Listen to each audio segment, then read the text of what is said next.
Hey everyone, welcome to my YouTube channel. This is Casey Ajendu with Create Luxury Living Academy. Folks, I want to say thank you for those of you that have been following my stuff, listening to the videos, learning what you need to learn. I wanted to share some information with you guys today because there's a lot of uncertainty in the market, right? The recession that we've been talking about is finally here. So the purpose of today's video, which is going to be a three-part video, possibly a four-part video, is to talk to you guys about one, should you buy a home, or two, invest in real estate today with the recession, the rates rising, and the fact that a lot of lenders are no longer lending or have closed shop. So guys, the long-awaited recession is here. Rates are high. Nobody's hiring anymore. Amazon is laying people off. The lending guidelines have changed. We are back in 2008 again. And a lot of people are thinking, what should I do next? So I'm going to share with you guys a few things. I'm going to have you guys learn what's going on with the market. And I'm also going to let you guys know basically some of the things to start to look out for as we go through this tough time and be able to understand that there might be certain plays or strategies that you can play to make sure that you're still in the game, right? Because the minute you start playing this real estate game, you start losing. So you got to constantly still either you're buying, you're selling, or you're dealing with the lending side of things, but you still always have to be in the real estate game. So this purpose of this video is to share with you strategies to keep you in the game. Two, I want to also go ahead and share with you guys some ways that you can be able to navigate the real estate market in today's industry. If you're a consumer, meaning you buy residential properties, I have strategies for you. If you are a business or an investor, meaning you buy for investment purposes, I also have strategies for you. So let's talk about that. In the meantime, I want to do this as well. I want to share with you guys some stuff that I have noticed as far as the news, and kind of help you guys learn some things to pay a lot of attention to. So let's start off with this one. The first one is what I found on cityandcounty.com. It talks about the real estate report, and it also predicts a recession in a housing shortfall and a housing shortfall in 2023. So without going too much into this, let's just talk a little bit about through this article. This article talks first about housing affordability and the fact that there is an ongoing housing shortage. Well, folks, I don't think there's an ongoing housing shortage. What I do believe is there's a much less buyer pool, right? So there's much less people who can actually get approved for a mortgage based on the interest rates, how high the rates are. So this article goes on to talk about how the housing remains undersupplied with 40,000 units shortfall.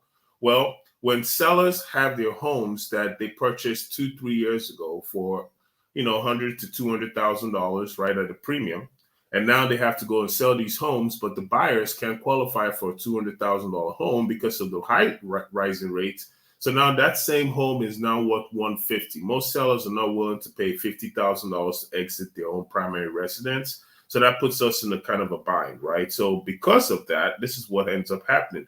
We see that we have a shortfall in the market, right, compared to what was available in 2021, right? So that all happened together because we found ourselves in a position where the housing market had a shortage, basically from people not being able to get qualified, sellers saying, why am I going to put more money in to actually exit my home when I also have to find a place to live, and that's going to be an extra cost to myself.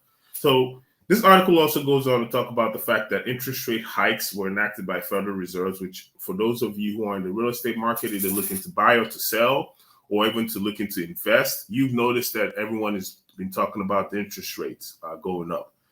And this is the part, and this is the kicker, this is the part that blows my mind. And it says this represents a 122.6% increase over last year's rate.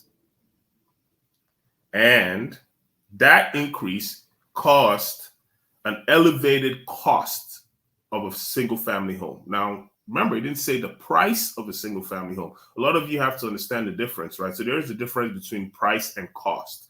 Price is how much you can purchase something for. Cost is what that thing is going to eventually cost you over the period of ownership. right? So the purchase price, something you just purchased, you paid it, it's a one-time fee, whatever that's going to be, that price versus the cost, which is what is the things that you're not paying attention to? For example, in a cost situation, maintenance is part of a cost. It's not part of your purchase price. When you purchase a home for $100,000, it's not going to say, well, there's going to probably cost you another $50,000 to maintain this home over the next 10 to 15 years you're going to own it. So technically, this house you should be buying this house at 150. No, you buy the house for 100, but you also have a cost, which is the maintenance cost of $50,000 that you have to add to it. And that allows you to now say, well, the overall cost of this house was $100,000 to purchase it, $15,000 for the interest the bank charged me, plus $50,000 in an overall maintenance cost that I have to also pay.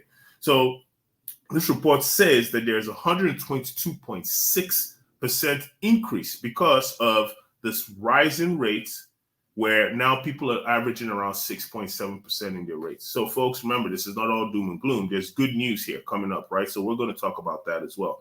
So the next thing is the analyst predicts that there's a single family housing cost will continue to remain prohibitive, especially in high growth cities, right? Those on the West Coast estimates that owning a home costs 35% more than renting. So what does that mean for you investors? Good news. You should start looking at potentially finding ways to get into the rental market.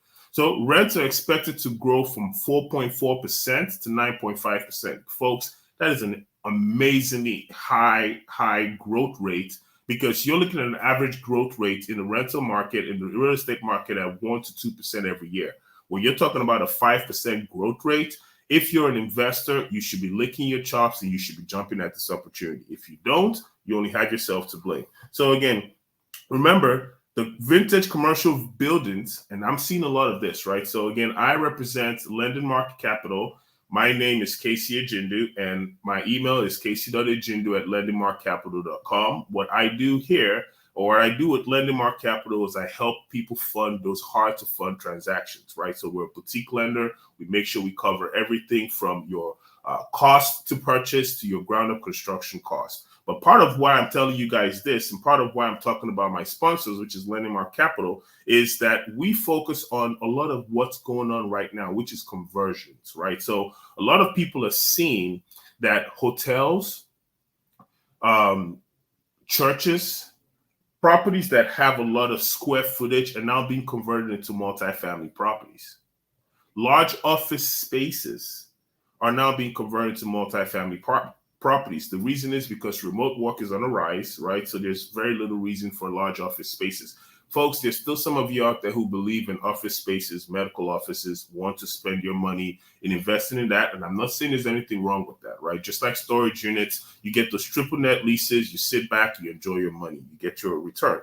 But what you also have to pay attention to that you've not thought about is this, is if there are more conversions of these properties to multifamily properties, then if you are an investor, why not go with what's supposedly considered a trend? There would never be a situation where people would not need a place to stay, especially a place to call home.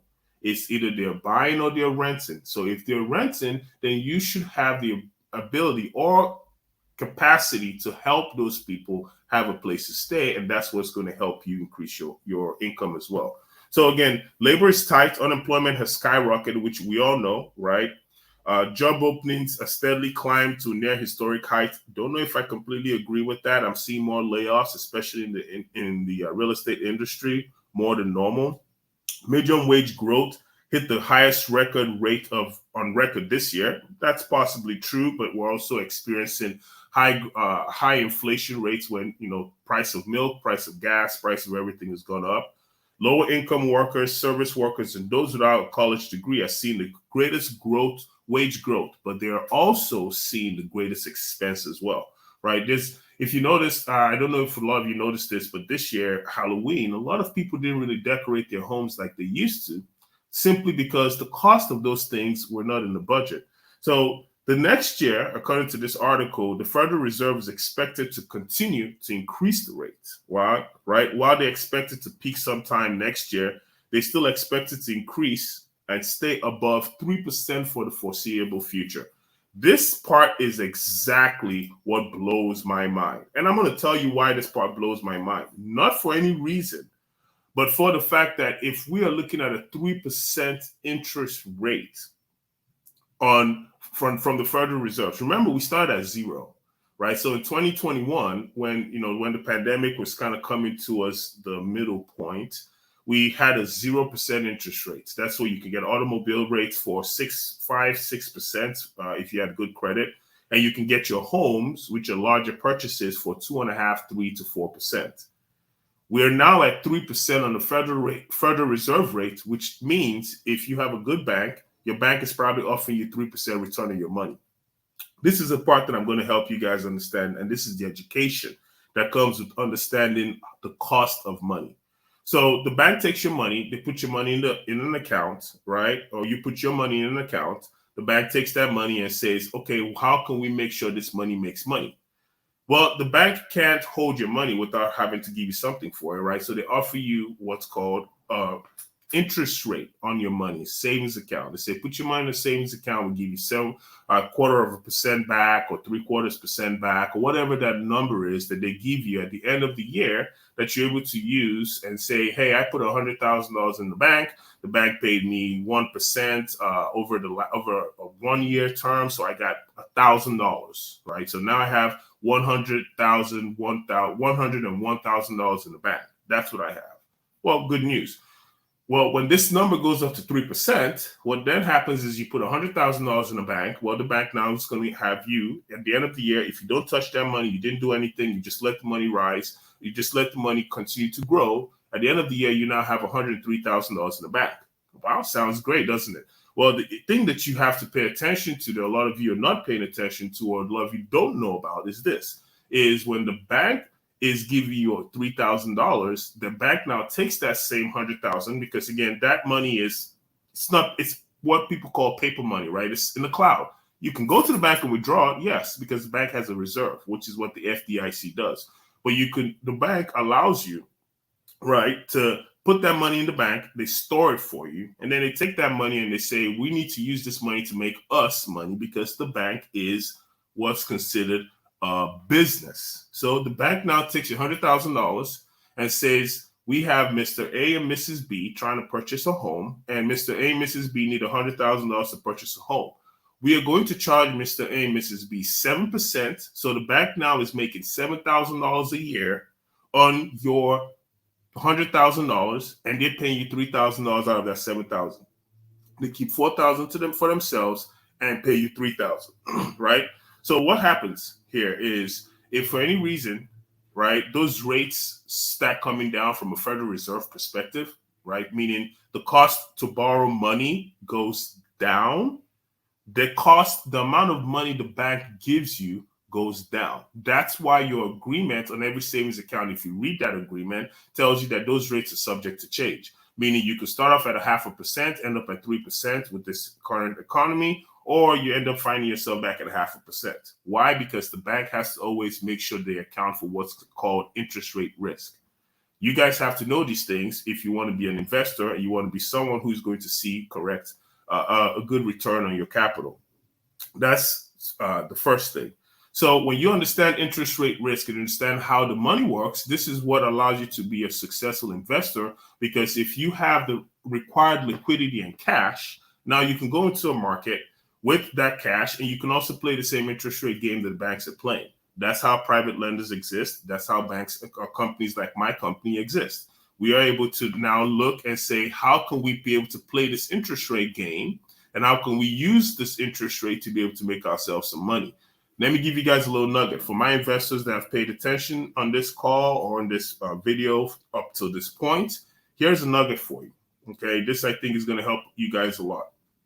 Look into, if you have the ability where you own certain properties that you probably own these properties free and clear. If you've been investing for a while, look into using that property to take out a line of credit, right? There are different names that different lenders call it, but you can take out a line of credit against that property. You can do it as a HELOC. You can do it as a one loan, or whatever the lender calls it. Take out the line of credit.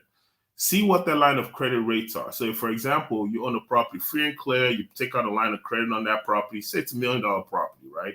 You own a property for $1 million, you take out a line of credit for $500,000. That's a 50% loan to value. You take out that line of credit at $50,000. You sit back and you say, hey, I'm a private lender, right? Meaning I'm also being the bank at this point, right? What I'm going to do is I'm going to offer people who want to invest in real estate the chance to use my capital to purchase properties. Well, your line of credit probably costs you 2 to 3%. This is in a perfect market. It's probably more in the 6 to 7s now. But if you're in the market where you can get it at 5, 4, 5, 6%, well, you can turn around and become a hard money lender or a private lender and turn around and find investors who want to purchase a property and use that capital and lend that money to them to purchase the property at a 10% or 13% interest rate. Do you see where the math works now? You're paying the bank 6 to 7%. You're collecting 13% from somebody else. You have a timeline that matches, that allows you to make sure the line gets paid off within a certain time. So you keep that loan you keep it as a short-term loan, 6 months to 24 months, preferably. Your line of credit hopefully should be longer. Maybe you have a 60-month line of credit, or maybe you even have something that works like a 25 or 30-year term, right? So you have a pretty long term on your line.